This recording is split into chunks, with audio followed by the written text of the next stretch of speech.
자, 그러면 동계인의 신분화 운동 관련된 내용을 보겠습니다. 자, 2000년 동안 계속되었던 한계 지배체가 붕괴되는 것은 지금까지 인민을 속박해왔던 무서운 쇠사슬이 끊어져 나간 것을 의미한다. 자, 이러한 정치적 대변혁은 동시에 사회문화적으로 인민 대중에게 큰 충격과 많은 파문을 불러오게 되었다.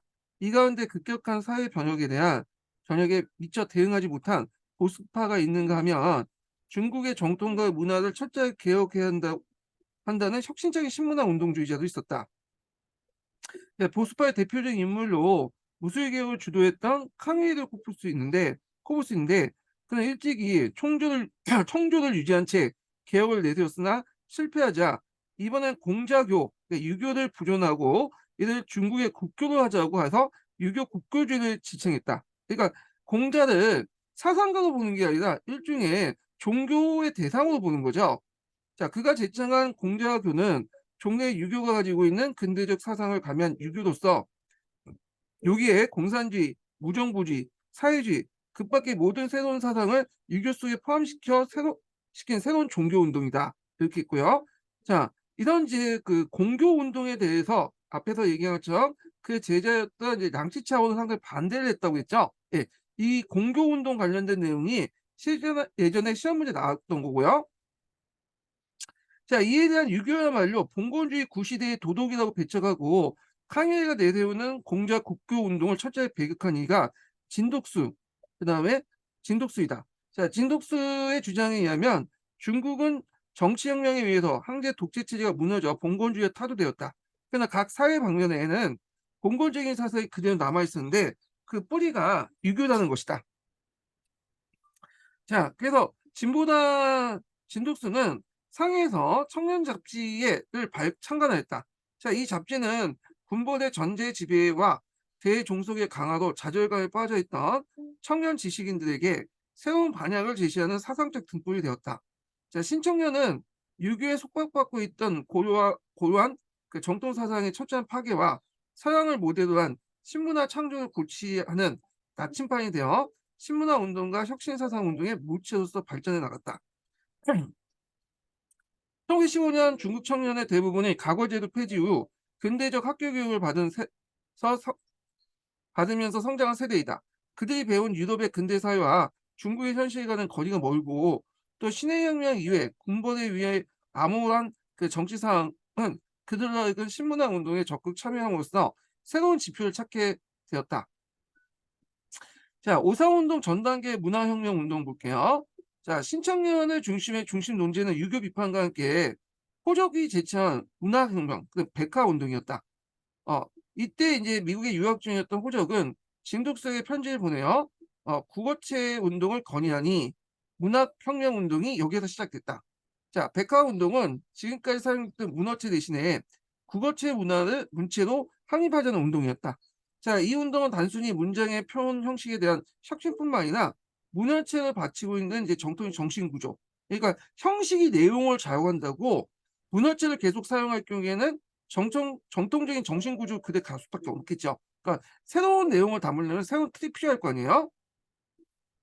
그래서 이제 이런 정통적인 정신 구조 그 자체를 병역시키고자 하는 문학혁명 운동이었다. 이때 노시는 강행일기, 아큐정정 등 백과소설을 발표해서 그 당시 구사의 암흑과 모순을 모사함으로써 문학혁명을 실체로 옮기고자 했다. 백화운동은 문학혁명에 그치지 않고 신문 잡지 등을 통해서 민중교육을 촉발시켰다. 이와 함께 이제 청대 고등학교에 탈피해서 서양의 실증주의 학풍을 받아들인 사람 중에 나징호과 왕공육이 각골학 연구했어요. 이때 이제 이 각골학 연구를 과정에서 뭐가 발전됐냐면 각골 문자가 발견됐죠. 원래 이 각골 문자가 적혀 있는 이제 그 각골을 그 당시에 이제 중국 사람들은 이거 뭐 은나라의 글씨라고 생각하지 않았어요. 은나라 때 썼던 글씨라고 생각하지 않고 주로 이제 용의 뼈나 이거 먹으면 뭐 건강에 좋다고 생각해서 한약방에 갖다 팔았거든요.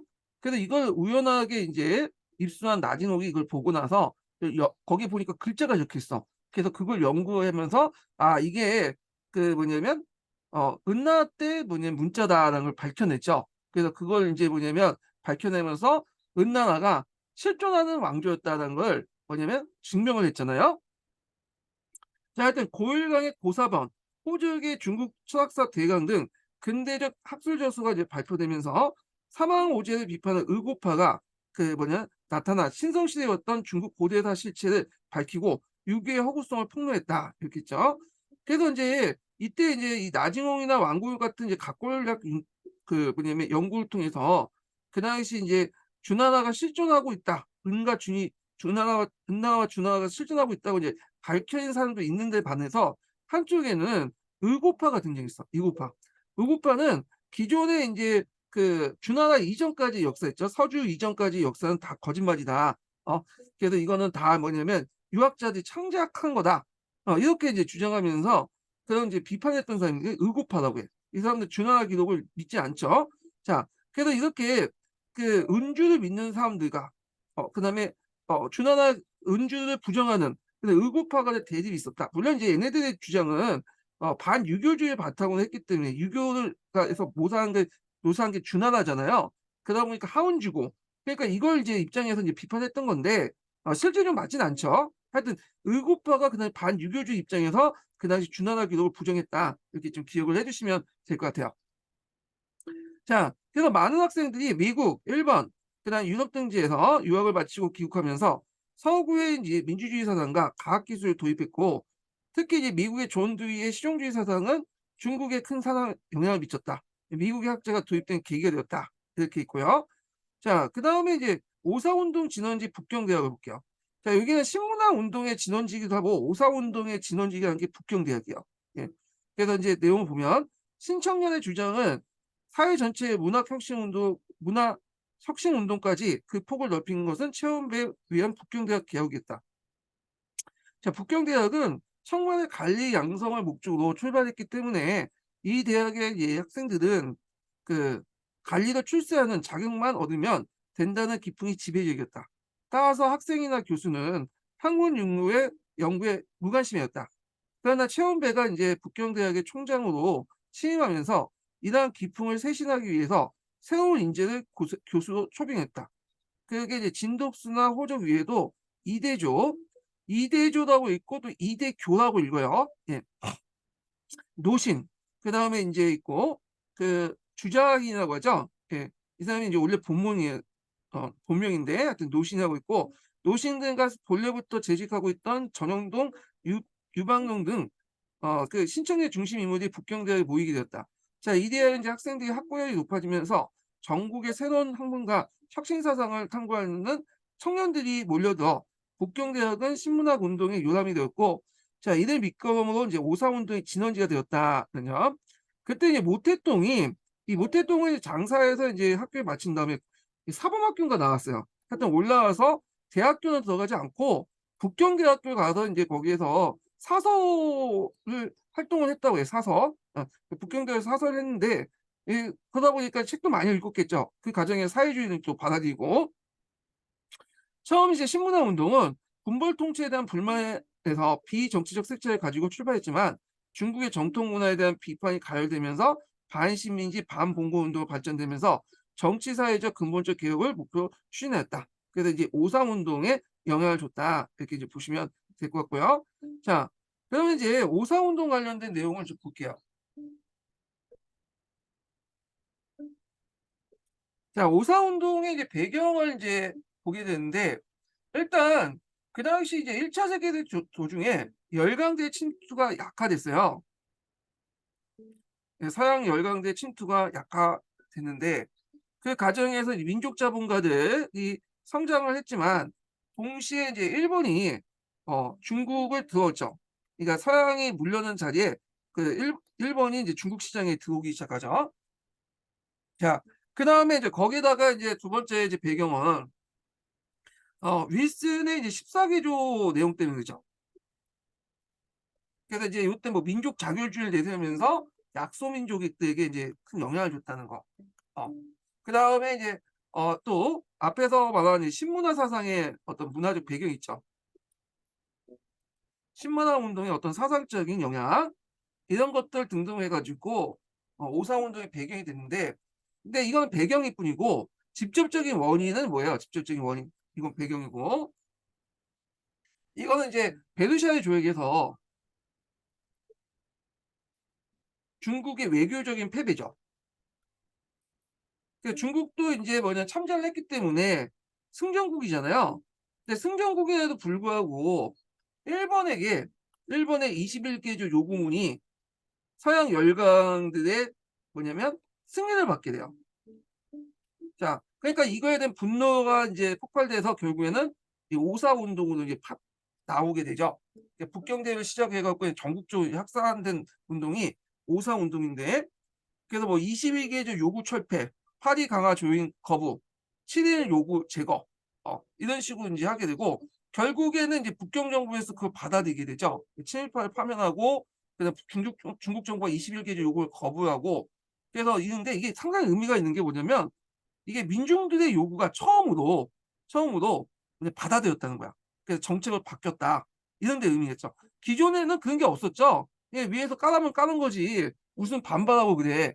근데 이제 민중들이 힘을 합쳐서 인제 이런 요구를 했고, 그 당시 북경 정부가 그걸 받아들였다는 거는 상당히 의미가 있는 거야, 이건요. 그래서 이 오사 운동을 이제 상당히 이제 중요시 여기죠. 중국 공산당은 이 오사 운동을 기준으로 해서 현대로 보고 있어. 그전에 이제 근대로 보고 있고, 그래서 인제 신민주주의 혁명이다, 이렇게 인제 평가를 하고 있죠. 그래서 종전에 신의 혁명, 구민주주의 혁명과 또 대비해서 이제 보고 있는데, 하여튼 그러면 이제 내용을 보겠습니다. 자, 원세계관의 제재 운동을 추진하고 있던 1915년 1월에 일본은 21개의 요구를 중국에 제출했다. 그 내용은 앞에서 인제 했던 내용이죠. 자, 일본이 1차 세계대전에 참전하여 1차 세계대전에 참전하여 점령한 중국 내 독일의 조차지인 교주만 일대인 상동 지역에 대한 일본의 건의갖고, 남만주 내몽고에서의 일본의 특수한 위치 강화, 그러니까 중국 주요 기업에 대한 참여, 정치 군사 재정에 대한 일본인 고문 초빙, 중국 치안의 공동 유지인데, 요거 뒤에 인제 그 관련된 내용을 제하고는 받아들였죠, 위안스카이가. 자, 그것을 인제 중국의 주권에 중대하게 침해한 것이었다. 만약 이를 전면 수용한다면 중국은 2차 제2의 조선처럼 일본의 식민에 떨어지는 순서로 밟게 될지 모르는 일이다.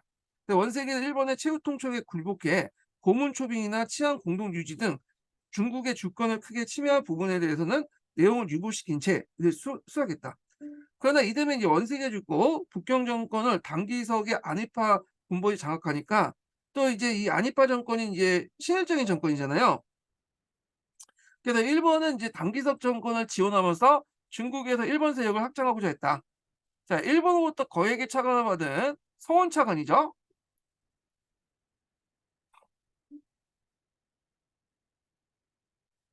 자, 받은 단기석은 일본과 중일 공동 방적 협정을 체결했다.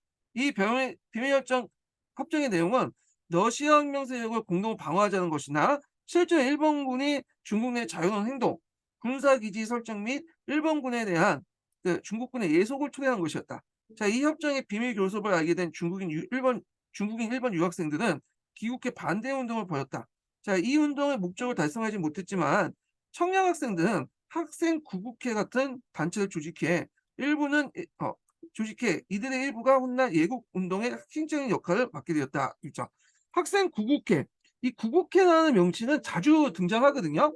나라를 구한다는 뜻이잖아요. 그러니까 여기 외에도 뒤에 많이 나와 또. 예. 학생 구국회를 보면 1918년 중일 공동 방적 군사협정을 반대하면서 조직한 단체로, 구성운동은 1918년 10월 국민잡지사를 결성하고 1919년 1월 국민잡지를 발행해서 예국운동에 큰 역할을 했다, 이렇게 보시면 될 것 같아요. 자, 한편 1차 세계대전이 끝난 뒤에 전후 이제 세계질서 재편을 위해서 열린 파리 강화회에서 전순국의 일원으로 참가한 중국은 패전국인 독일이 상동성을 가지고 있는 권익을 당연히 해소하겠으며, 일본의 강압에 의해서 체결된 21개조 요구와 21개조 무효 21개조 요구는 무효라고 주장했다. 그러나 이제 일본은 1918년 9월 중국이 상동성에 있어서 여러 가지 문제에 대한 처리에 관한 교환 공문에서 흔연히 동의했으며, 상동 권익 문제는 일본과 중국 간의 문제이지 강화의 의제가 될 수 없다고 주장했다. 일본 측의 주장은 너희들이 이미 예전에 1918년에 동의했고, 이 문제가 어떻게 이제 강화의 주장이냐, 이건 승전국이 이제 패전국 관련된 내용인데 이건 예전에 있었던 문제 아니냐, 뭐 이렇게 했던 거죠. 또 일본은 앞에서 이제 이런 주장 근거를 가지고 또 사전에 또 뭐냐면 여러 열강들부터 승인을 받았어요. 예. 자, 하여튼 일본의 주장이 문서상의 근거를 가지고 있는 데다가 전쟁이 끝나기 전에 영국, 프랑스, 러시아, 이탈리아 등이 일본과 밀약을 맺어서 일본을 지지하기도 되어 있으므로 강하에서 일본 쪽 주장을 승인했다. 자, 그리고 이제 이 소식은 중국에 대해서 예국 운동을 촉발시켰다 이런 거죠. 자, 학생들의 예국 운동에 상인들이 중심으로 자산계급, 노동자들이 호응해서 호응을 보이는 것은 1차 대전기 중국 사회 경제적 배경과 관련돼 있다. 1차 대전으로 유럽 각국이 중국 시장에 후퇴하게 되자 중국은 근대 산업 부분에서 비약적인 발전을 보였죠. 근데 중국뿐만 아니라 일본도 호황을 누렸어요. 일본 같은 경우에는 이제 이 아시아 시장을 일본 자본들이 들어와서 이제 차지하게 됐잖아요. 자, 그래서 유럽의 후퇴를 대신해 새로 중국에 본격적으로 진출하게 된 일본은 중국의 경제 발전에 커다란 도전 세력이 됐다. 따라서 이제 중국의 자산 계급이 일본의 중국 진출에 반대, 일본 상품 발전과 국산품 내용, 국산품 예용 반대, 국산품 예용 운동을 내용하는 예국 운동에 적극 참여한 건 자연스러운 일이었다. 자, 그래서 이제 이 당시 오사운동 배경 중에 이게 이제 뭐냐 자본가들이 오사운동에 참여했던 이유가 일본의 중국 진출 이런 것들도 이제 연결돼 있다 이렇게 이제 보시면 되겠죠. 자, 그다음에 다음 단락을 좀 볼게요. 자, 상동 문제에 관한 파리 강화의 결정을 알리는 전부가 북경에 도착한 뒤 북경의 신문은 5월 1일부터 상동 권익을 일본에 빼앗긴 소식과 그 원인은 일본, 영국, 프랑스 사이의 미약 및 중일 간에 교환한 공문 때문이라는 내용이 실렸다. 자, 이러한 소식은 중국인들의 커다란 충격이었다. 국경의 대학 학생 대표들은 그 5월 1일 회의를 열어서 반국적 위기를 대처한 논의를 방안을 의논했고 3일 밤의 모임에서 5월 4일 천안문에 모여서 시위를 거행하기도 했다. 자, 이날 밤의 모임을 주재한 것은 신문화 운동을 통해서 활성한 학생 단체였다. 활성화된 학생 단체였다는 거죠.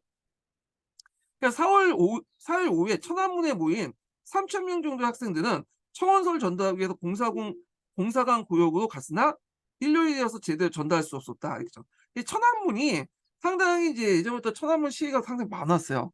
그래서 반체제 운동할 때 이 천안문을 이용했는데 이게 첫 번째 오사운동 때도 그랬고요.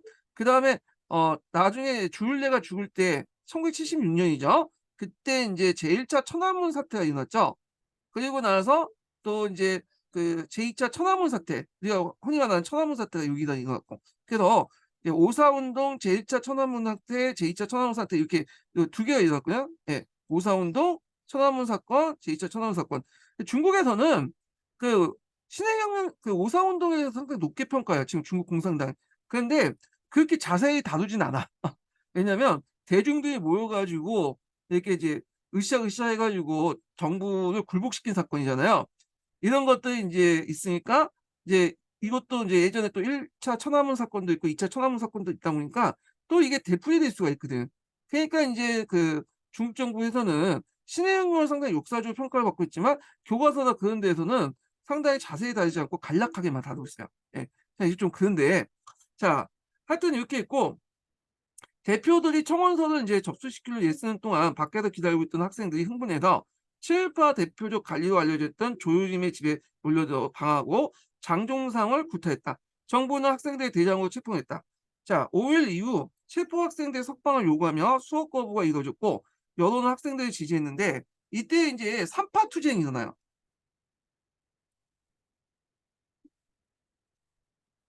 3파 투쟁이 뭐냐면 학생, 노동자, 상인들이 연대해서 투쟁을 하죠. 학생은 파가 학교를 이제 가지 않는 거고, 그다음 노동자들은 이제 뭐냐면 파공, 일을 안 하는 거야. 그다음에 상인들은 파시, 시장을 철폐하는 거죠. 예. 그래서 이는 삼파 투쟁이 일어났다. 이렇게 이제 보시면 될 것 같아요. 자, 하여튼 계속 읽어보겠습니다. 자, 5.12 이후 체포 학생들 석방을 요구하며 수업 거부가 이뤄졌고 여론은 학생들을 지지했다. 7일 학생들의 석방됐고 수업 거부가 중지되어 일단 수그러드는 기미를 보였던 학생들의 움직임은 정부가 체온배를 북경대 교장 측에서 해임시키려고 하면서 다시 반정부 반일운동을 결집되었다. 강연활동과 이제 일본 상품 배척 운동, 국산품 예용 운동과 친일 매국노 구탄이 전국적으로 확대되었다. 정부는 이러한 사회적 분위기를 무시하고 강화 조약에 대한 조인 거부를 외교 정책을 결정하지 않은 채 규탄 대상이었던 친일파를 비호하고 배후 운동을 탄압했다. 자, 학생들은 이에 국산품 이용, 조약 조인 거부, 매국노 처벌 등을 이제 요구하며 수업 거부에 들어갔고 정부의 더욱 강력해진 탄압으로 맞서 6월 3일부터 체포를 각오한 학생들이 간영투쟁을 통해 버려 4일날부터 체포된 학생들은 800명에 이르렀다. 이렇게 있죠. 예. 자, 국경 학생들 희생적인 투쟁은 전국 각지의 사회 각층의 동조를 받았다.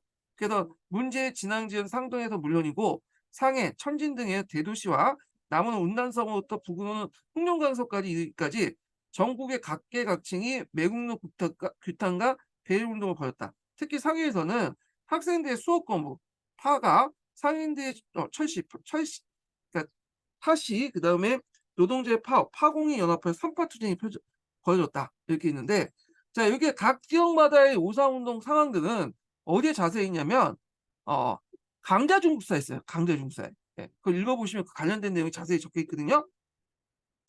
자, 대중운동이 이와 같이 격화됨에 따라 지방간들 중에 체일적인 3명의 고관을 파면하는 요구가 나갔고, 정부는 조효딩과 장종상, 육종용 같은 3인의 파면령을 내렸다. 자, 이어 강화조약의 거부운동이 계속됨에 따라서 파리에 파견된 중국 대표단은 강화조약의 조인을 거부했다. 그래서 학생, 상인, 노동자 등 과거 정치적 발언권을 전혀 행사할 수 없었던 세력들이 치열하게 투쟁한 결과 정부의 정책 결정이 자신의 위기를 간철시킨 거죠. 그러니까 이상에서 본과 같이 오사운동은 민중들이 이제 민중이 강화조약 조인 거부와 매국노 처벌이라는 주권자로서 권리를 이들 자신의 힘으로 달성한 최초의 경험이었다. 이 경험은 상당히 중요하죠. 이런 것들이 이제 민중의 혁명 역량을 이제 나중에 깨닫게 된 공산당이나 국민당이 새로운 창당, 이제 대중정당을 만들게 되잖아요. 공산당과 국민당을 만드는 계기가 되는 거야. 예. 그래서 이렇게 있고요. 자, 민의의 국가적인 어떤 그 중대사가 결정되었던 경험은 민주주의 실현 가능성을 증명한 것으로 이후 민중이 정치, 사회적으로 역사의 주체로서 성장을 가도록 해주었다. 또 이런 경험이 가능했던 것은 사상운동으로서 신문화운동이 있었기 때문이다. 자, 이와 같이 오사운동을 거치면서 중국의 국민의식이 형성되어 독립적인 근대적 국민국가를 세우려는 목표가 세워지고 이 목표를 추진한 새로운 주체가 형성됐다는 점, 그러니까 공산당이죠. 그래서 노동자 농민을 바탕 공산당이 형성됐다는 점에서 오사운동은 중국 현대사의 시발점이 되었다. 예. 그래서 이제 오사운동은 중국 공산당이 강조한 이유가 그것 때문이다. 민중, 노동자, 농민이 합심해서 나름대로 성과를 냈다. 그리고 나중에 공산당의 어떤 창당의 바탕이 됐던 거죠. 그런 공산당이 이제 이 천안문 광장을 막고 시위를 규제하고 그러잖아요. 같이 모여가지고 반정부 활동하면 막 탄압하고 그래요. 그러니까 이게 표면적으로 내보니까 그 중국 문화의 어떤 그 사상이나 이 문화적 기조가 바뀌지 않은 이상 누가 집권하든 똑같이 변하는 것 같아. 제 생각에는. 예. 자, 오사운동에 영향해가지고 이렇게 있는데 여기 이제 뭐 관련된 뭐 그 내용들인데 이거 한번 읽어보시고요. 여기 뭐 그 당시 이제 사회적 그 사항들을 나타나는데 앞에서 얘기한 이 포판결혼 관련된 내용도 한번 읽어보세요. 네. 그래서 이것만 읽어볼게요. 백화문은 이제 비단 형식 면에서 혁신만 가져온 게 아니었다. 앞서 소개한 노신의 소설들처럼 백화문 형식의 새로운 글들은 정통을 배격한다든지 개인의 감정을 자유롭게 표현하고 나아가 인간 및 사회 현실을 폭로하는 등 새로운 내용이 담겨져 있다. 자, 정통 중에서 당시 이제 젊은이들에게 가장 큰 굴렸던 가부장적 가족제, 특히 부모 마음대로 정하는 이 포판결혼 있죠? 포판결혼에 대한 그 반발이 컸기 때문이다. 자, 이 시기 때 자유연애와 결혼을 주제로 한 소설, 잡문들이 많이 나왔고, 그다음 오사운동 시기에는 이제 또 뭐냐면 여성 해방의 추세와 더불어 여대상 작가도 출연됐다. 그래갖고 이제 관련된 내용이 있는데 한번 쭉 읽어보시면 될 것 같고요. 자, 그래서 이제 여성들이 이제 그 오사운동이나 신문화 운동을 통해서 이제 뭐냐면 그 교육도 많이 받게 되고, 그 다음에 여성의 경제적 독립도 하고, 여러 이제 문학적 작품도 많이 쓰고 그래요. 그 관련된 내용이 쭉 있는데 한번 좀 보시면 될 것 같고. 그래서 여성 해방에 큰 영향을 줬다. 오사 운동이. 요거를 있으니까 한번 쭉 보시면 되고요. 자, 그다음에 인제 여기 좀 넘어가서 자, 여기 보면 예국 운동을 경험한 민중은 중국이 처한 상황과 근본적 변혁의 필요성을 절감하고 운동에 참가했던 학생 노동자들은 자신들의 단결을 가지는 역량을 깨닫게 됐다. 우선 운동 과정에서 민중과 밀접한 접촉을 가진 학생들은 구국을 위해서 민중을 계몽 조직할 필요성을 느꼈다. 그래서 이외에도 평민 교육 운동을 통해서 사회 활동을 계속했다. 자, 지식인의 민중과의 결합은 이후 사회주의 또는 공산주의 학충에 기반이 됐다. 지식인 학생들은 공산주의 이론을 공부하는 소모임들을 만들어 공부하기 시작했다. 그리고 1921년에 이들 지식인을 중심으로 중국 공산당이 결성되는데 여기에서 이제 오사 운동에 활동했던 진독수, 이대조, 모태똥이 참여했는데 이 모태똥은 그 당시에는 그렇게 이제 끝발 있었던 인물은 아니죠. 네, 그냥 숟가락 얹혀 갖고 이제 참여했다 이렇게 보시면 돼요. 나중에 큰 인물이 되지만 자, 손문과 그 추종자들은 이 시기를 지나면서 사회주의 마르크스주의와 소련에 대한 관심이 높아졌고 특히 예국 운동을 보면서 민중의 결집된 역량을 주목하죠. 오사 운동을 통해서 민중들이 그만큼 이제 결집함이 심했구나라는 걸 깨닫게 되는 거야. 그러면서 점차 대중적인 국민운동 방향을 전환하게 되는데 이때 이제 비밀 조직이고 엘리트 조직이었던 중화혁명당을 공개 정당이었던 중국 국민당으로 계칭하고 그리고 나중에는 1924년에 제1차 국공합작을 해 공산당과 합작했다. 이거 이제 예전에 한번 기출문에 나왔어요. 오사운동 영향 관련된 문제에서 지문으로 나왔거든요. 그래서 요거 좀 기억을 해 두시면 될 것 같고요. 자, 오사운동 후 처음 정치 무대에 등장한 노동자들은 이후 급속히 의식화가 진행되었고 진전되었고 다수의 노동자 조직이 생겨났다. 오사 이전의 부르주아 위에서 지도됐던 노동단체 외에도 부정부주의나 사회주의 영향을 받은 새로운 노동단체가 나타났고 이들 단체는 본격적으로 자본주의 부정을 포방하지는 않았고 노동자의 처우 개선 문제를 우선적으로 해결하고자 했다. 이와 같은 근대적 노동조합은 홀 공산당 성립과 함께 노동운동이 활성화되면서 국민혁명기에 본격적으로 발전했다. 이렇겠죠. 자, 그리고 오사운동에 영향 관련된 내용이 있습니다. 이렇게 한번 강독을 해봤고요. 그 다음에 이제 여기에서 이제 어, 신동계 관련된 내용 볼게요. 오사운동 관련 내용. 자, 오사운동과 러시아 혁명을 볼게요.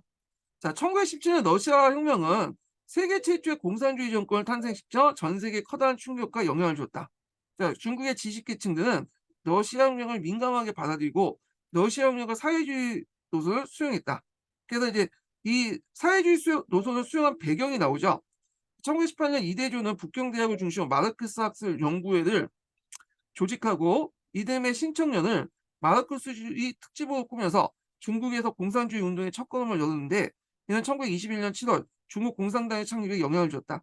지방에서 모태똥이 신청년의 영향을 받아서 장사에서 이 사람이 호남 출신이에요. 이 사람이 이제 호남의 성도가 장사거든요. 장사에서 신민학회, 그 다음에 주얼레가 천지에서 가고사를 결성해서 계몽활동과 함께 사회주의 민중운동을 전개했다. 자, 이와 같이 중국 내부에서 사회 각층의 의식개조와 혁신사상이 풍미하였고 외부적으로는 1차 세계대전 영향으로 열강의 식민지화가 정책을 반대하는 민족주의 운동이 아시아 전지역에 확대되어 갔다. 특히 1918년 1월 미국 대통령 윌슨이 발표한 전후 처리에 비해 14개조 원칙이 제국주의 지배에 고통받았던 약소국가에 새로운 희망을 주었다. 1차 세계대전 후에 강하이가 윌슨의 민족 자결 조류에 휩싸여 게르샤유 조약에서 1차 세계대전 후에 강하이가 윌슨의 민족 자결 조류에 휩싸여 바르샤유에서 개최됐다. 중국은 연합군에 가담하면서 전순국이 됐으므로 일본이 점령하고 있는 상동성의 옛 독일 소의 이권을 중국으로 반환할 걸 요구했다. 그러나 영국, 프랑스는 이미 이제 그 일본하고 미리 짰죠. 예, 합의 이제 무기나에 이제 합의안에 그 중국에서 독일의 이권 모두 일본에게 돌려줄 걸 미약하고 있었고 자 중국의 정부도 일본의 요구에 동의했다. 자 민족 자결을 제청한 미국도 일본을 지지했으며 베르사유에서 중국의 요구는 전혀 받아들이지 않다. 그래서 이제 미국이 이제 나중에 일본 세력들이 이제 커져 나가니까 일본을 견제하기 위해서 이제 뭐냐면 워싱턴에 의해서 21개조 요구문을 이제 처리하라고 이제 요구를 하죠. 예. 그래서 일본이 이제 그걸 받아들이게 되고, 그리고 예전에 말했죠. 워싱턴에 의해서 문호 개방 원칙을 확인하죠. 예. 그래서 이제 이런 것도 이제 보시면 될 것 같아요. 자, 오사운동의 폭발을 갔는데 가정들은 앞에 했으니까 이제 넘어가고, 자, 오사운동의 역사적 의의를 좀 볼게요.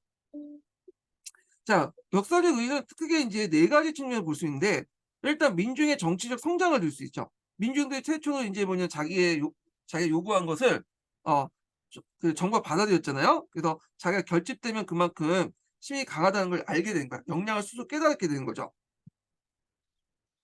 그다음에 이제 노동자들과 농민들이 이제 나서면서 프로레타리아 혁명의 단서를 마련했고요. 그다음에 인제 삼파 투쟁을 했다. 이때 삼파 투쟁은 좀 약간 의미가 달라요. 이건 나중에 설명하고. 그다음에 이제 그 중국의 혁명이 반제국주의 반봉건주의, 그러니까 반제국주의와 반봉건주의를 확실히 했죠. 그리고 이제 그 당시 지식인들과 이제 민중들이 결합되면서 그 공산당과 국민당이 만들어지고 되고요. 그래서 인제 민중들의 힘을 장악한 그 공산당과 이제 민중의 힘을 장악하게 되고, 후에 이제 공산당과 중국 국민당이란 대중 정당을 낳게 된 배경이 되었다는 거. 그러니까 신민주주의 혁명이 일어났다. 그러니까 이제 이건 중국 공산당인데, 중국 공산당 입장일 땐 그전까지는 구민주주의 혁명, 신해혁명은 구민주주의 혁명이고, 요거는 신민주주의 혁명이야. 그래서 노동자, 농민들이 힘을 합쳐서 만든 신민주주의 혁명이다. 이렇게 이제 보시면 되겠죠. 자, 그러면 이제 오사운동의 역사적 의의를 볼게요. 자, 먼저 이 운동은 학생운동에서 시작해요. 노동자, 시민계층의 민중운동을 발전하여 민중에 의한 정치적 표시가 성공을 거뒀다는 점에서 들 수 있다. 그러니까 종래 정치운동의 주 소수 혁명가들의 무장봉기나 정객이나 군부의 세력 다툼이었던 성격과 달리, 중국의 노동자 계급이 정치적 동맹파업으로서 장기간을 거쳐 감행했고, 그들이 제창하고 있던 운동 목표를 달성했다는 사실은 노동자 계층들의 어떤 정치적 성장을 의미하는 거다. 예.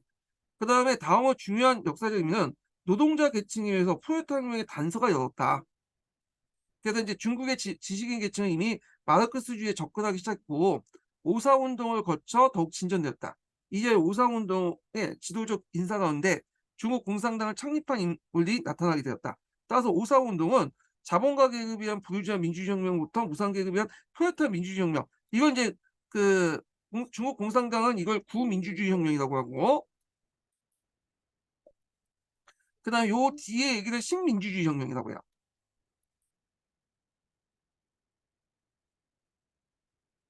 자, 그래서 이제 전환을 획기적인 계기가 됐다. 그러니까 중국의 노동자는 제국주의, 매판 자본가, 공권 세력 이 삼중 압박을 받고 있었으나 이를 타도한 삼파 투쟁.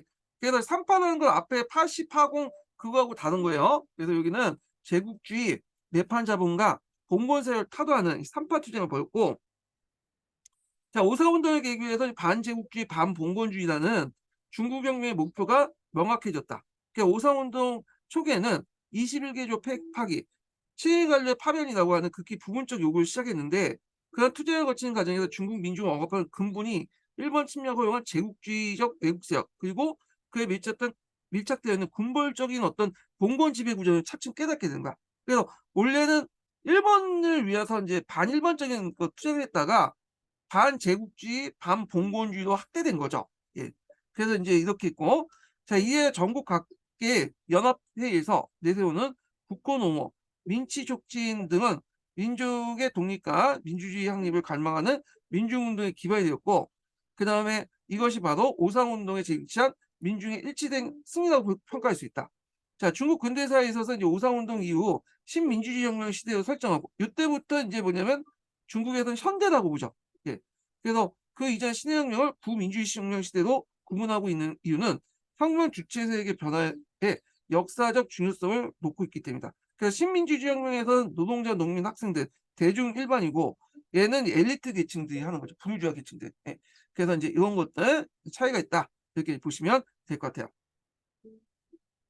자, 그래서 이제 요렇게 있고요. 그다음 이제 볼 게 뭐냐면 이제 중국 공산당하고 그다음에 제1차 국공합작, 공산당 창당과 제1차 국공합작 관련된 내용도 있네. 자, 요거는 이제 그 한의중을 읽고 그다음에 관련된 이제 신동기 관련된 내용을 읽어보겠습니다. 네. 이게 이제 좀 왔다 갔다 했는데 앞에 어 좀 건너뛰었죠. 그래 갖고 좀 있다가 몇 페이지 푸냐면 항의 중에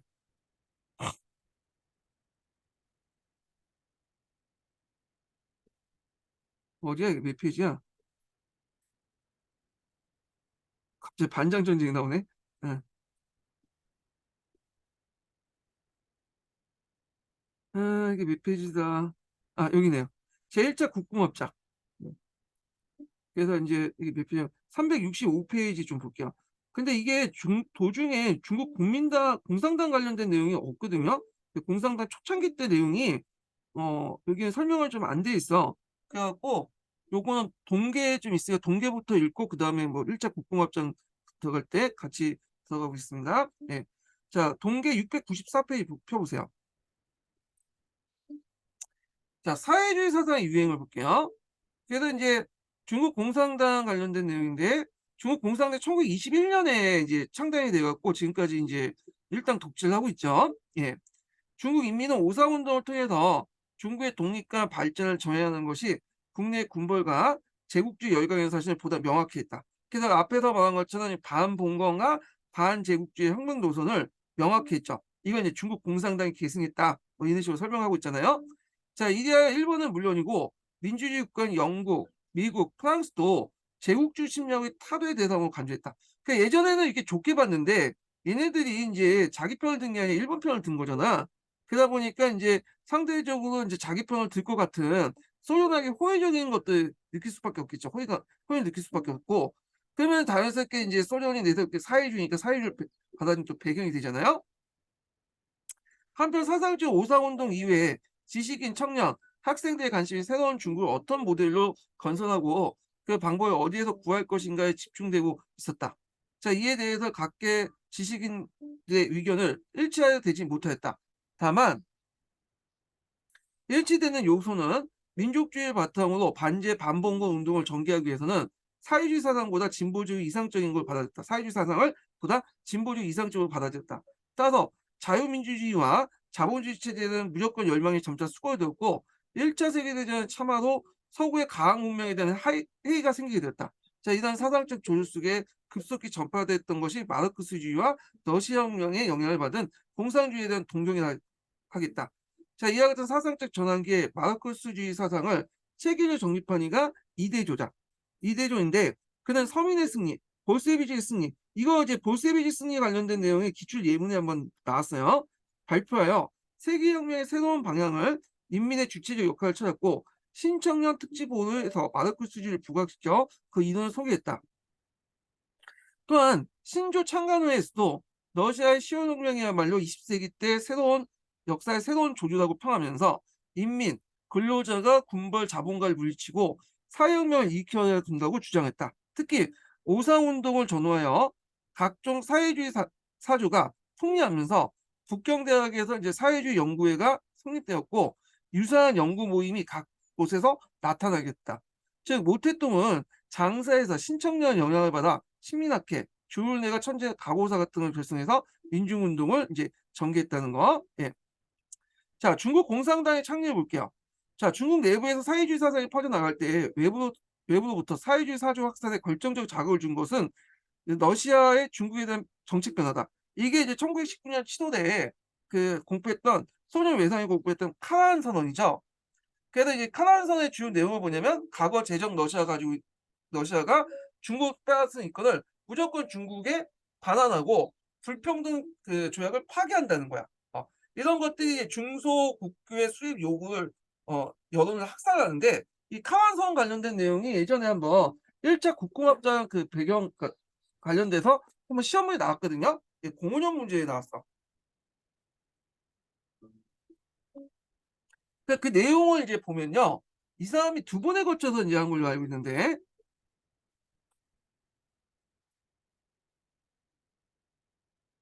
이게 몇 페이지야? 자, 여기 카란선을 공표했는데 자, 소비에트 정부는 제정 러시아가 중국에 대항한 일제 침략 행위를 부인하고 지금까지의 철도, 강산, 산림 등의 모든 이권을 무상으로 포기 반환하며 또한 의아당 운동의 배상을 받지 않겠다. 진짜 충격이었죠. 그래서 이제 이걸 바탕으로 이제 중국과 소련이 국교를 해야 된다라는 요구가 형성됐고 사회주의에 대한 호감도가 상당히 증가됐죠. 근데 실현되지 않았죠. 무슨 하나도 양보 안 했어. 구라야 그냥. 예. 그래서 국가나 하여튼 개인이나 이 말만 잘하는 사람들 보면 신뢰가 확 떨어지잖아요. 그렇지만 하여튼 그 당시에는 사회주의 호감도가 상당히 올라갔다. 이렇게 좀 보시면 될 것 같아요. 자, 계속 읽어 보겠습니다. 자, 그래서 이제 카나안은 과거 제적 러시아가 중국부터 빼앗은 이권을 무조건 반환하고 불평등 비밀조약을 파기할 것을 선언했다.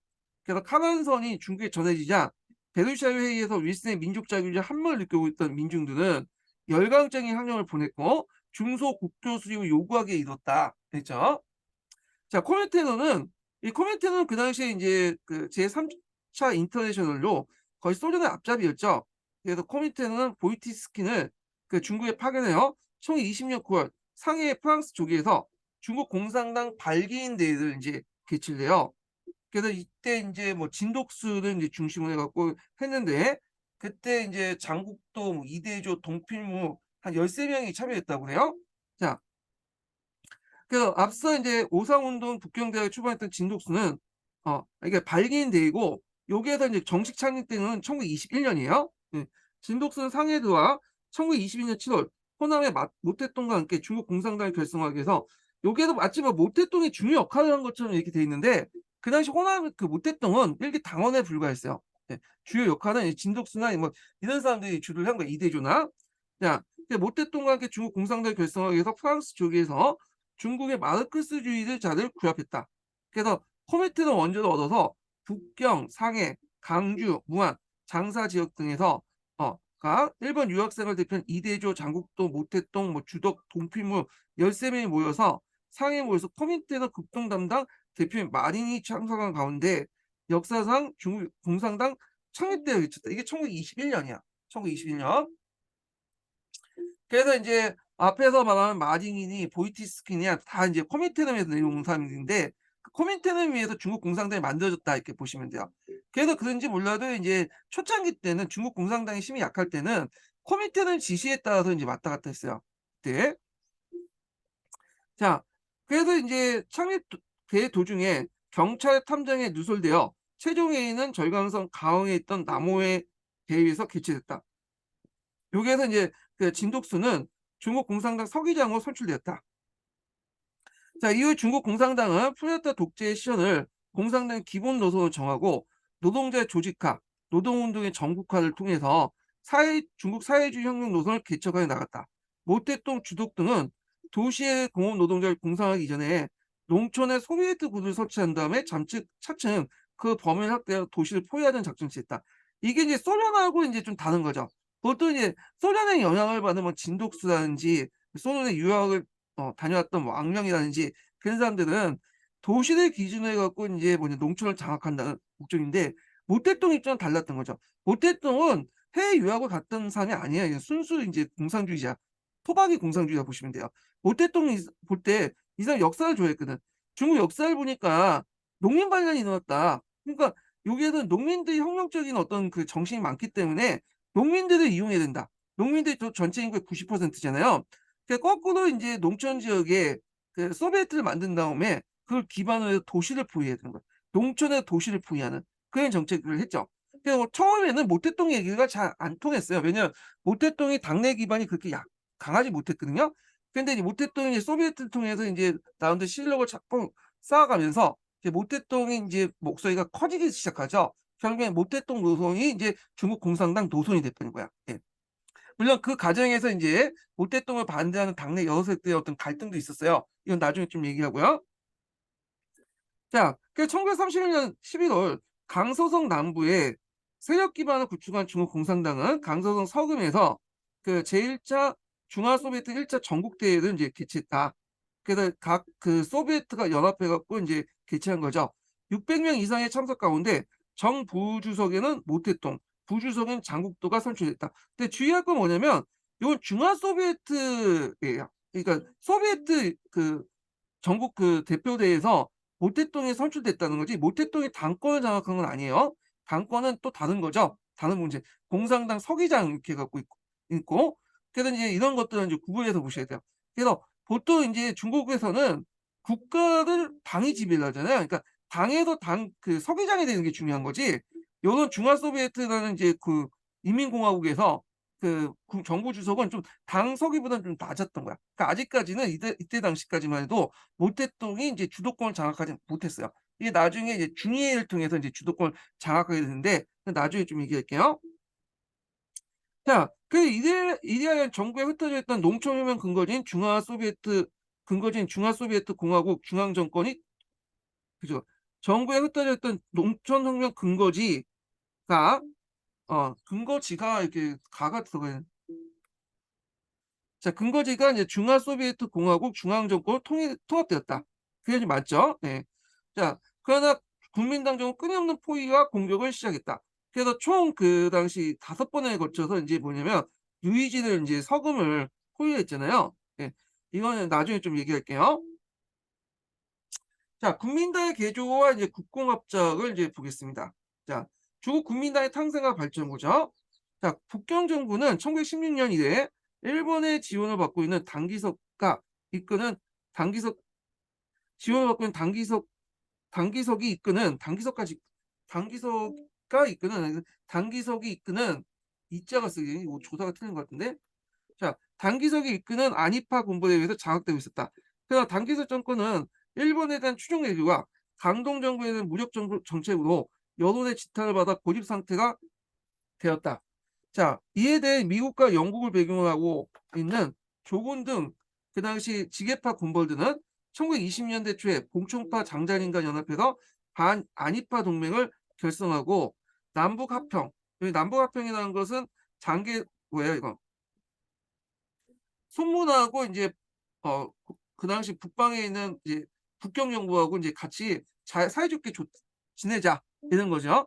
대일 타협 반대를 내걸고 대항했다. 쌍방의 대립은 이제 무력 충돌로 진정되어 결국 2번에 걸쳐서 인제 전쟁이 일어났죠. 지계 봉천 연합회의 승리로 돌아가 안이파는 아니 이게 잘못했네. 안직 전쟁이죠. 네. 안직 전쟁에서 결국에는 이 안이파가 이제 북경 정부로부터 제거됐죠.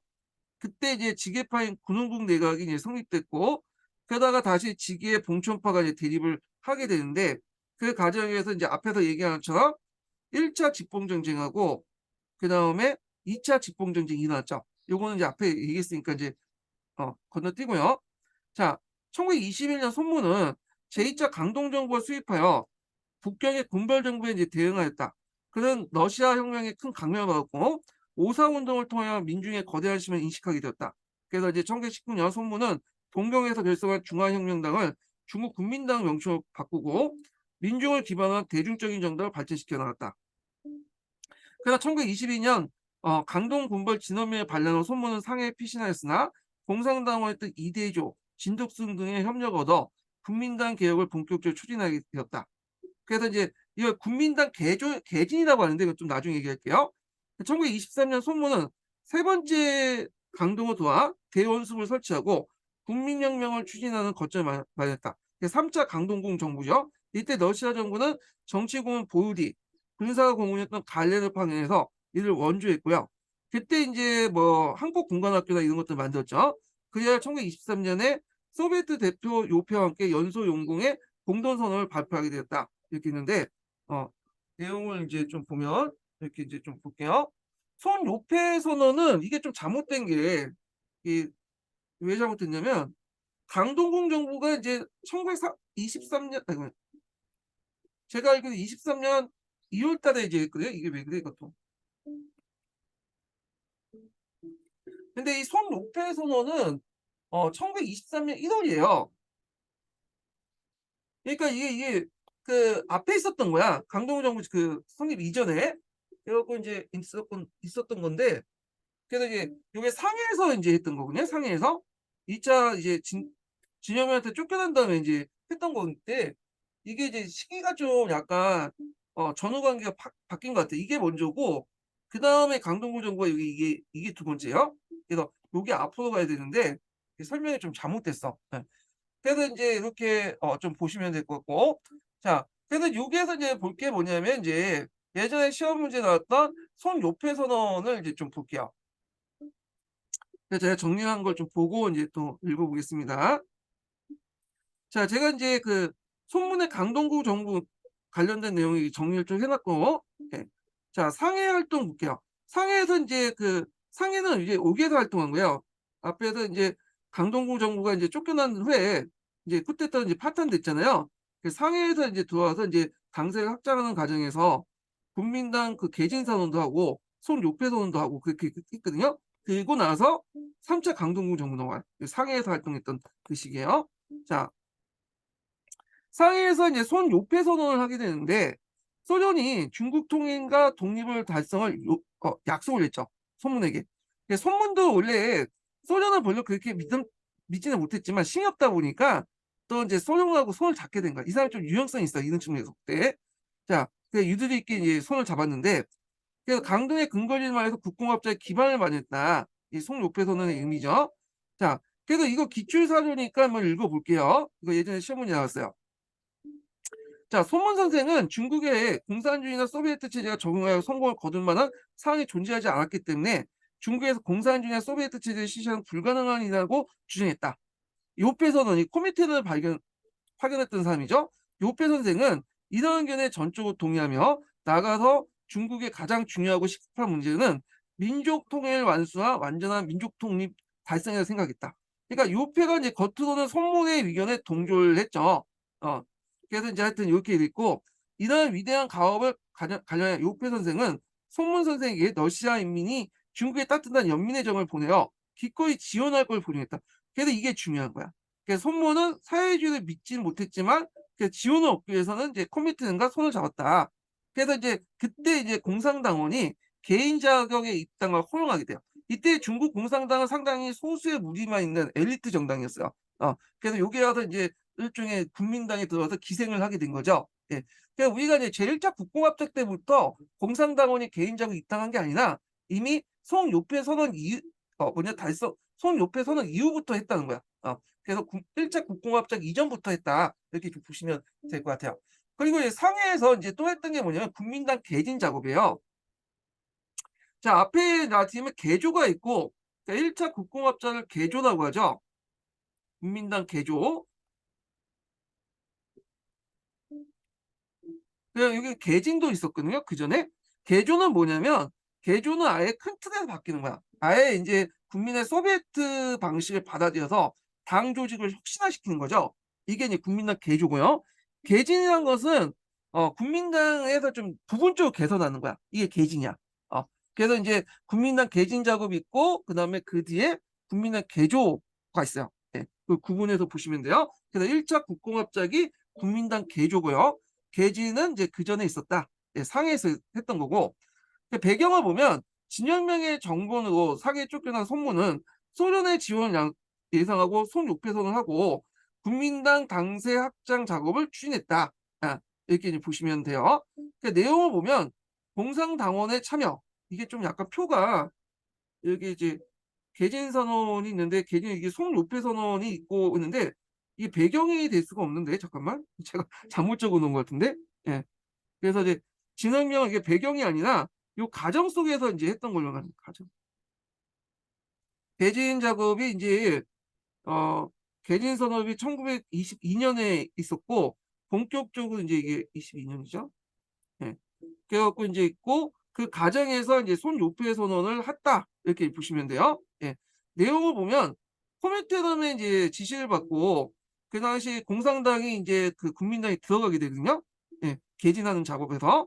그리고 그다음에 국민당 개진선언을 발표하고 개진대회가 소집됐다. 이렇게 이제 보시면 될 것 같아요. 자, 그래서 이제 요 내용이 이제 한의중에 있어요, 한의중. 그래서 한의중에 있는 내용인데, 한의중에 읽을 때 이제 다시 좀 얘기해 볼게요. 그래서 한의중에 인제 할 때 개진 작업 관련된 내용 있죠. 이게 1922 년에 있었고, 이 가정에서 인제 요패 선언, 제가 말을 잘못했네. 잠깐만. 개진은 1922 년에 있었고요. 그때 이제 개진 준비 과정에서 개진 선언이 1923 년에 있었다. 예. 그래 갖고 1924년 1월 1일 날 개진 선언을 했고 또 그 과정에서 인제 뭐냐면 송요패 선언도 인제 그 도중에 있었던 거야. 예.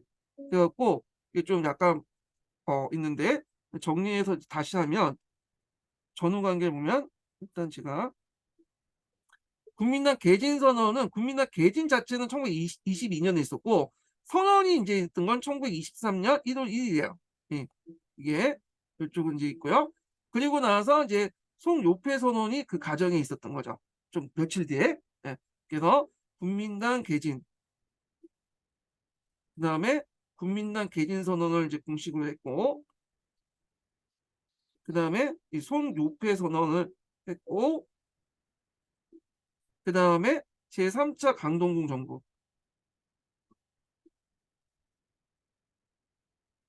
이게 인제 순서거든요. 예. 국민당 개진, 개진 선언, 송요패 선언 요렇게. 예. 중요한 건 아니지만 이게 동선이 그래요. 예.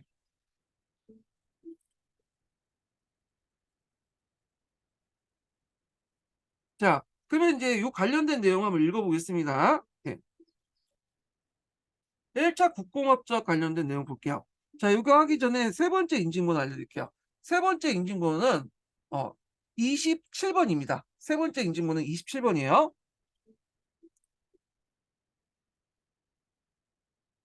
자 손문과 그의 측근이 오사운동을 경험하면서 사회주의와 소련에 관심을 가지고 국민당을 대중적인 정당으로 발전시켜 가는 전환을 하고 있을 쯤에 소련이 손문에게 접근했다. 자 일본이나 구미 열강의 끊임없는 지원을 기대했으나 성과를 거두지 못했던 손문으로서는 소련의 지원을 환영할 수밖에 없었다. 진영명의 정면으로 이제 쫓겨난 어 진영명의 정면으로 상해 쫓겨난 손문은 소련의 지원을 예상하면서 국민당 당세 확장에서 개진 작업을 했고 이 개진 준비 작업에서 인제 코미테의 지시에 따라서 개인 자격으로 국민당에 입당한 공산당 총수기가 진독수가 참여했다. 그래야 1923년 1 월에 국민당 개진 선언을 하게 되죠. 개진 작업을 한 다음에 공식적으로 인제 공표한 거예요. 그래서 발표하고 2 일에는 개진대회가 인제 수립되었다.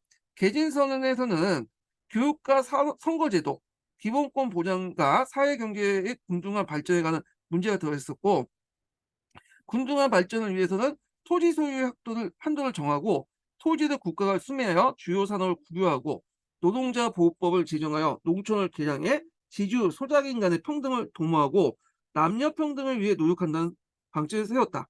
조직상으로 농공위원회, 분여위원회를 설치해 대중성당을 뭐냐면 주력했다. 그래서 여기에서 볼 수 있듯이 국민당 자체에서 약간의 이제 뭐냐면 변화를 불러일으킨 게 개진선언이다. 이렇게 보시면 되죠. 그래서 국민당 안에 사회주의 요소를 좀 받아들였고 그걸 통해서 조직을 개편했다. 이게 개진이고요. 개조는 더 나아가서 인제 아예 소비에트 이제 방식으로 이제 뭐냐면 당을 바꿔 버린 거야. 예. 이러한 정책의 전환은 국민당 역사상 전례가 없는 거고 기왕의 군사적 정치적 조직으로부터 대중적 정당으로 지향한 걸 명확히 했다. 그래서 국민당 개진의 이제 개진선의 의의라고 볼 수가 있죠. 이 사회주의적 요소를 조금씩 받아들여서 국민당을 바꿨다. 이렇게 보시면 될 것 같아요. 완전 바꾼 건 아니지만. 자 그리고 인제 요 과정에서 잘 알려지지 않지만 삼민주의를 공표했어요. 개진 선언을 하는 과정에서. 삼민주의가 또 하나 있어. 얘가 보통 우리가 삼민주의를 구삼민주의, 신삼민주의 두 개만 이해하고 있잖아요. 근데 여러 개의 삼민주의도 있어요. 근데 개진선언 할 때도 인제 나름대로 삼민주의를 공표했거든요. 근데 우리가 굳이 그것까지 알 필요 없을 것 같아. 그래서 개진선언을 했다. 개진의 의미 요것만 기억을 해 주시면 되고요. 자 공산당원이 국민당이도 개진에 참가한 것은 코미테는 지시했다는 것이다. 자 코미테는 민족 및 식민지 문제에 관한 결의에서 따라 구루주야 정당인 국민당을 연합전선 대상으로 선정하고 소수 지식인 집단에 진열하자는 공산당이 국민당에 들어가 조직 기반을 확대하도록 지시했다. 그러니까 본래 공산당은 당대당의 대등한 대의 합작을 원했지만 손문의 거부로 어떻게 감히 이제 적은 작은 정당이 우리하고 1대1 합당이 하냐. 못하겠다 해서 결국에 개인적으로 들어간 거야. 공산당이 국민당이 입당하는 방식으로 당내 합장을 받아들일 수밖에 없었는데 이거는 이제 개진선언이나 송요패 선언 등등 해 갖고 전후도 해 갖고 했던 거야. 이미 제1차 국공합작 이전부터 인제 그렇게 했던 거죠. 근데 여기에서 인제 제1차 국공합작의 배경이 됐던 것 중에 하나가 뭐냐면 이제 대외적인 배경 중에 하나가 민족 및 식민지 문제에 관한 결의와 그다음에 손 요패 선언이거든요. 두 가지가 이제 뭐냐 1차 국공합작의 배경이 됐던 건데 자 요거 관련된 내용 볼게요. 자 먼저 민족 및 식민지 문제에 관한 결의는 언제 있냐면 코민테른 제2차 대회에서 했던 거예요. 그래서 2차 코민테른 대회에서 이제 어떤 결정이 냈냐면 아시아 지역에서 이제 사회주의가 확산됐잖아요. 근데 아시아 지역에서는 사회주의 세력들이 아직까지는 좀 강하지 못해. 그래서 좀 더 개량된 그런 민족주의 세력들과 손을 합쳐서 좌우합작을 통해서 뭐냐면 조직을 규모를 키워나가라고 지령이 내렸어. 이게 이제 민족 및 식민지 문제의 결이에요. 이 지형에 따라서 이제 뭐냐면 중국 공산당이 제1차 국공합작이 되는 거고 우리나라도 이제 1920년대 신간에 있죠. 신간에도 이 민족 및 식민지 문제에 관한 결의가 큰 영향을 미쳐요. 왜냐하면 중국 공산당뿐만 아니라 그다음 조선 공산당도 코민테른의 또 승인도 받고 인정도 받고 지시도 받았거든요. 그래서 이제 그거 연결시켜서 이제 보시면 될 것 같아요. 그래서 이제 민족 및 식민지 문제에 관한 결의를 보면 1920년 코민테른 2차 대회에서의 결의다.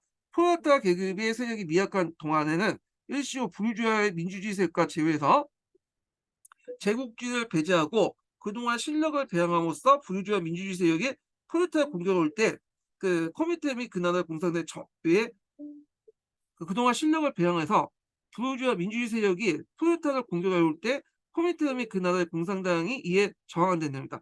일단은 너네들이 상대적으로 부르주아 민주주의 세력과 손을 잡고 봉건주의 세력과 싸우게 되고 싸우고 그 힘을 기운 다음에 나중에 이제 부르주아 민주주의 세력을 또 공격해라 이런 내용이야. 그러니까 일단 손을 잡아 그 내용이죠. 그러니까 이 내용을 바탕으로 중국 공산당이 국공합작에 참여했는데 자 그거 외에도 이제 우리나라 관련돼서 신간의 결성에도 영향을 줘요.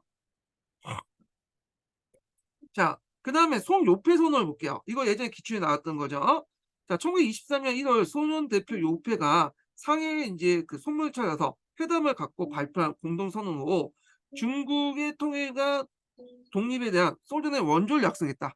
손문이 소련에 접근하게 된 것은 자, 오상운동기에 정년적인 대중의 정치 역량을 인식한다는 점이고 소련 취약한 중국 공산당 조직적 기반을 강하고 중국 내 소련의 영향을 증대에 도모한 거다. 그러니까 손문 입장에서 얘기한 거고 이거는 소련의 입장에서 접근한 거죠.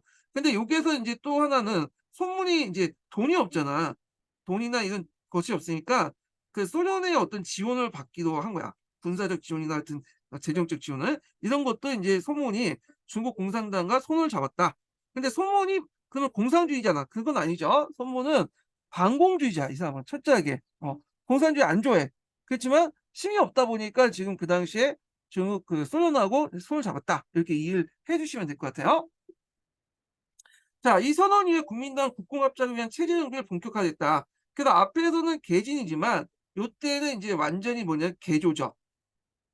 그래서 소비에트의 당 조직 방식을 받아들여서 국민당을 완전 뭐냐 뭐냐면 다시 이제 뭐냐 세팅하는 거지. 앞에 개진하고는 달라요. 규모가 다른 거고. 자, 하여튼 이렇게 있다. 그래서 이제 요 두 가지 내용이 제1차 국공합작의 어떤 대외적 배경 이렇게 이제 볼 수가 있는데 이게 예전에 기출문제 나왔으니까 꼭 외워두세요. 예. 자, 그래서 이제 자, 그러면 다시 이제 읽어보겠습니다. 자, 손문은 개진 준비에 착수하기 이전에 소련 정부 대표 요패와 공식적인 교섭을 통해서 소련이 중국의 통일과 독립 달성을 원조했던 약선 송요패선을 발표했다.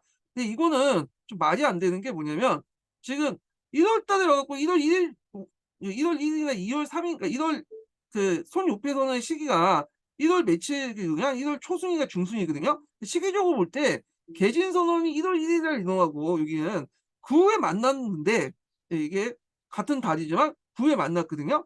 근데 여기 보면 개진 준비를 착수하기 직전에 소련 정부가 요패가 공식적으로 교세갖고 손 요패선을 마치 이게 개진보다 더 앞에 있는 것처럼 얘기한 것처럼 얘기하고 있어요. 예. 그래갖고 이제 이거 어떻게 해석하냐? 그건 이렇게 해석하시면 돼요. 일단 손문이 이 요패를 만난 거는 개진 이전이에요. 개진 작업하기 전에 만났고 공식적으로 이제 손 요패 선언을 공표한 거는 이 개진 선언 이후에 공표했다. 이렇게 해석해야지 맞아 떨어져. 예. 그래서 제가 정리할 때 요걸 잘 몰라가지고 있는데 이 가정에서 그 소련의 지원 손 요패 선언인데 이 가정에서 이제 이루어진 거고 그래서 이렇게 이제 정리를 해 두시면 돼요. 그래서 만난 거는 개진 작업 이전이지만 공식화 시켜 갖고 이걸 선언으로 반포한 거는 개진 선언 이후에 공표했다. 그래야지 이게 앞뒤가 맞거든요. 예. 자, 하여튼 뭐 계속 읽어 볼게요. 소련은 선언에서 중국에는 공산 조직이나 소비에트 제도가 실현할 수 없다는 표현까지 허용해. 앞에 읽었죠. 국민당에 상당한 양보를 했다. 이 선언 이후 강동의 근거지를 만들어 제3차 군정부를 세운 국민당은 그래서 소련과의 협력 관계를 본격화되면서 국공합작을 위한 준비를 진척시켰다. 그래서 소련은 중국의 군사 정치 공을 파견하고 재정 지원을 하면서 국민당의 군관학교 건설을 독기했다. 그래서 이제 만들어진 게 항포군관학교죠. 특히 이제 국민당이 원했던 게 이제 소련의 이제 뭐냐면 군사와 재정 지원이야. 그래서 이제 특히 이제 그 국민당 군을 만들어야 되잖아. 자체 군을. 그래서 항포군관학교를 이제 만드는데 소련의 도움을 받았다는 거죠. 그리고 국민당은 소련의 주도하에 조직을 개편하기도 했다. 요때 개편이라는 것은 이제 단순히 개진이 아니라 개조예요. 예. 그래서 장개석이 이제 소련 시찰을 위한 대표를 이끌고 소련을 방문하고 코민테르 대표 보루딘이 강주에 와서 소련의 정치 고문이 되었다. 자, 보루딘을 고문하는 국민당 임시정부 임시중앙집행위원회가 조직되고 국공합작과 국민당의 개조가 본격적으로 토의되었다. 이렇게 있고요.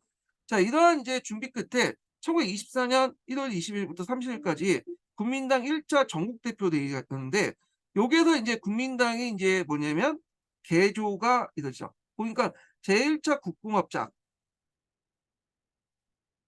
그리고 국민당 개조 1차 뭐냐면 전국대표회의 이런 것들이 똑같이 이루어졌다 보시면 돼요. 그러니까 1차 전국대표 대회 때 1차 국공합작과 국민당 개조를 동시에 했다. 그래서 이제 서로 연결돼 있어요. 이게 따로 떨어져 있는 게 아니라. 그리고 전국 대표대회 한다는 것 자체가 일종의 이제 뭐냐면 전국 대표대회 열고 그리고 거기에 이제 뭐냐 중앙위원회를 두고 이런 것 자체가 소비에트 방식이야. 네. 그러니까 이제 소비에트 방식으로 개조했다는 거죠.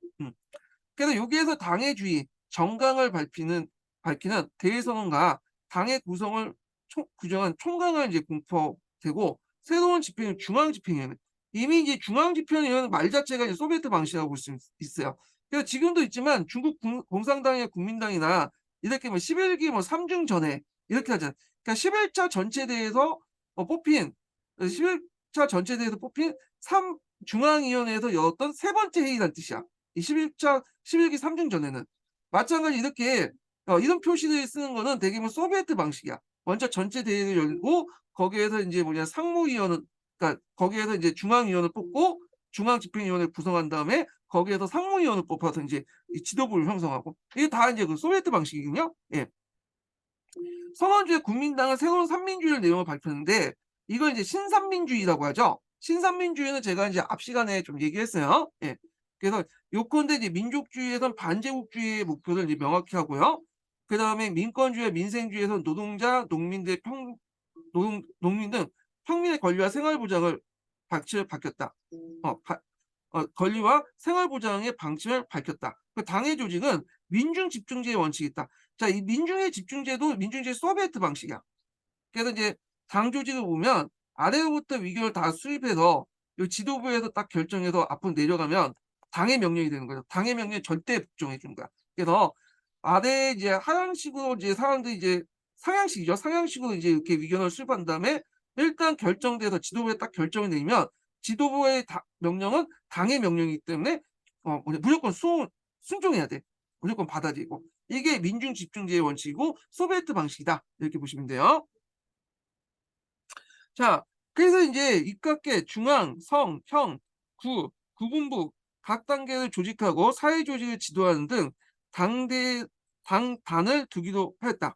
그래서 이렇게 있고, 그래서 이제 요게 단이라는 것은 아마 이제 당의 이제 하부기구 같은 것들을 이제 주기로 한 걸로 된 의미인 것 같아요.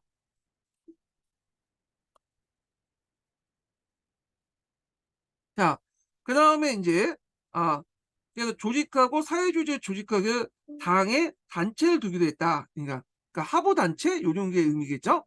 자, 당의 이제 최고 기관은 전국 대표 대회고 대회가 폐회 중에는 중앙집행위원회를 이제 그 역할하고 중앙집행위원회에서 이제 중앙위원이나 후보위원을 뽑고 그 안에서 또 상무위원을 뽑고 그런 식으로 이제 운영이 되는 거죠. 그리고 이 상무위원회에서 이제 지도부가 구성이 되면 일단 거기에서 의견을 다 수렴해 갖고 일단 당의 수렴 의견을 수렴해서 거기에서 결정한 의견은 하향식으로 내려와서 절대적으로 이제 명령을 순종하는 민주 집중제 원칙을 따른다. 이렇게 보시면 될 것 같아요. 자, 이에 따라 다야가 이제 대화가 끝난 다음에 새로운 집행부인 중앙집행위원회가 구성되고 노동자부, 농민부 등이 신설되었다. 그래서 중앙집행위원회와 후보위원회에 다수의 공상당원이 들어가고 당 조직의 핵심적인 부서인 조직부장과 농민부장직은 공상당원이 맡았다. 이로써 이제 공상당원이 국민당 안에 조직적 기반을 확대하고 대중조직에 대한 영향을 확대할 수 있었다. 이 조직부장이나 뭐 농민부장 이런 사람들은 이게 뭐예요? 다 이제 대중들하고 연결되어 있는 거잖아요. 그 대중의 기반을 대중한테 기반을 대중 조직 그 대중의 기반을 확대시켰다라는 데 의미가 있죠. 또 이 대에서 이제 군관학교 설립안이 통과되어 소련의 시찰에 다녀온 장개석을 교장으로 하여 항법 군관학교를 설립했다. 그래서 이제 이때 장개석이 교장이 되면서 이 당대 그 뭐냐면 장개석이 나중에 그 국민당의 어떤 군권을 장악하는 배경이 되죠. 자, 이 학교의 창설과 초기 운영에는 소련 공산군 고문의 파견과 그다음 재정 지원이 큰 힘이 되었다. 지금까지 자신의 독자적인 군대를 갖지 못하고 서남의 군벌 부대에 이용해 기반을 마련해온 국민당은 비로소 자신만의 군대를 가지게 되었다. 요컨대 이제 국민당은 이 대회를 계기로 소련과 연합하고 공산당을 받아들이는 연소 용공 정책을 이제 그 포방하면서 국민의 주체가 되는 혁명을 지도하는 대중적인 정당을 탈바꿈하고 독자적인 이제 혁명군 양성을 시작했다. 국민당과 공산당의 합작을 주된 내용을 하는 국민당 개조에서는 당내에 처음으로 비판 세력이 나타나기 시작했다. 주로 하교 출신의 단원들이 개조에 비판적인데 이들은 되게 반공주의자들이야. 지주 출신이고. 자, 이어 이제 국공합작 체제가 안정되고 공산당이 당 조직과 대중 조직을 세력을 확대되고 하자 당무에서 소외됐던 국민당원들이 공산당에 대한 제재를 요구하기 시작했고 소문이 이상한 움직임에 대해서 용공 원칙, 공산당을 받아들인다라는 원칙을 제어하기 위하여 분규를 해소했으나 개조를 둘러싸고 빚어진 당내 파벌 분규는 안으로 장복해 몇 년 후 결국 합작의 결론으로 나타났고 소문이 죽은 후에 그게 이제 표면화됐죠. 소문은 이제 좀 카리스마 있고 지도도 있으니까 좀 잠잠해 있다가 나중에 소문이 죽은 후에 포출돼 나갔다 이렇게 보시면 될 것 같아요. 그래서 이렇게 이제 제1차 국공합작 관련된 내용을 한번 여기에서 읽어봤고요. 자, 여기에서 이제 뒤에 넘어가서 이제 그 동계 관련된 내용을 이제 좀 볼게요. 이 동계 관련된 내용을 이제 보면 자, 공산당은 1924년에 국민당을 비롯해 사회주의 단체와 연합전선을 펴고 모든 공산당원이 개인 자격으로 국민당에 가입하는 형태의 국공합작이 추진되었다. 요것만 보면 이때 마치 그 공산당원이 개인 자격 국민을 가입하는 때로 이렇게 돼 있지만 가입하는 형태로 돼 있지만 실제로 개진선언 때부터 했어요. 자, 이에 이제 중국 공산당 제1차 전국대회가 강주에서 개최되어 국공합작이 정식으로 성립되었다. 자, 이때 참석한 대표 165명 가운데 공산당원이 21명이 참석했다. 자, 국민당 제1차 전국대표대회에서 국민당 정강을 밝히는 대회선언과 새로운 당의 구성을 규정한 중국 국민당 총장을 통과시켜 당의 구조를 소련의 볼세비키당을 모방한 민주집정제로 바뀌었다. 앞에 설명했죠. 위로부터 이제 위로부터 상향식으로 이제 의견을 전달해서 집중시킨 다음에 요 당 중앙에서 일단 상무위원회에서 결정한 의견은 무조건 순종을 하는 그런 체제를 집중 뭐냐면 민주 집중제라고 했죠. 자, 이와 함께 불평등 조약의 파기, 부조 농공에서 이제 포방한 반제국주의 대중정당으로 정책 방안을 제시했다.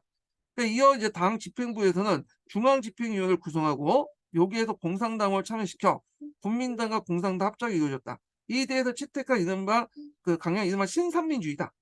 자, 내용을 보면 제국주의 침략을 반대해서 민족해방과 민주의 평등을 완성하는 민족주의, 그다음 봉공군벌과 타도와 민중의 자유와 권리를 창출한 민권주의, 그다음에 대토지 사유와 독점 자본주의 반대에 위한 민중 독립을 채택했다. 그래서 제 3민주의 관련된 비교표는 제가 이제 앞 시간에 구삼민주의 할 때 지금 얘기를 했어요. 자, 이는 연속, 연공, 농노 원조단 3대 그 정책과 함께 통일 전선의 기본 강령이 되었다. 이와 함께 이제 국민당 조직상의 정비를 개조라고 한다. 그래서 앞에 있는 개진보다 개조는 아예 그냥 리셋하는 거다. 이렇게 보시면 돼요. 자, 여기에서 이제 반제 반군벌의 국민혁명이 내실 거두게 되었다. 자, 국민당은 당의 조직을 위원제로 고쳐 중앙의 집행위원회 하여금 일제 당무를 처리하겠다. 또 국민당 정부의 조직안을 결의하고 항포 군관사 그렇죠. 항고인데 이걸 중국 항포라고 하죠. 중국에서는 하여튼 항포 군관학교와 그러니까 농민운동 강습소를 설립했다. 그 결과 소시민 지식인을 중심한 대중의 정당으로 발전한 계기를 마련하게 되었다. 자, 소문의 삼민주의도 그 내용이 확대되어 민족주의는 한만몽 장해 5민족 5개 민족을 통한 민족국가를 시행하고 요건 앞에서 제가 얘기했어요. 중화라는 개념을 확대시켰죠. 대민족주의 개념으로 확대시켜. 왜냐하면 그래야지 이제 그 예전에 그 소수민족들이 땅을 차지한 땅이 60% 넘는데 그래야지 그 땅을 자기 민족 그 뭐냐 중국 땅으로 이제 통합할 수 있잖아요. 자, 전 민족들이 이제 일차 제국주의 타도와 반제국주의, 민족의 독립과 해방운동을 나가는 내용을 담고 있다. 민권주의는 인민주권에 입각해 넣어 선거권, 파면권, 창제권, 부결권, 사건 통제 아래 사법, 입법, 행정, 고시, 감찰 5권의 정치기구로 이제 설치했다. 그다음에 민생주의는 이제 지주제도를 폐해를 억누르는 평균 집권론의 바탕으로 발전하여 경작자에게 토지를 분배하는 데 주안을 두고 그다음에 독점 대기업의 국영화를 목적으로 한 통제자본주의를 채택했다. 요 관련된 설명은 제가 앞부분에 했어요. 예. 자, 그다음에 이제 볼 게 5.30 운동이에요. 이 5.30 운동은 상당히 국민당이 발전하는데 그 큰 계기가 됐던 거거든요. 그 국민당의 지지도가 이제 올라가기 시작했고 그다음에 국변의 어떤 기반을 이뤘던 운동이 5.30 운동이야. 5.30 운동. 그래서 이제 5.30 운동 관련된 내용은 좀 쉬었다가 진행을 하겠습니다. 예.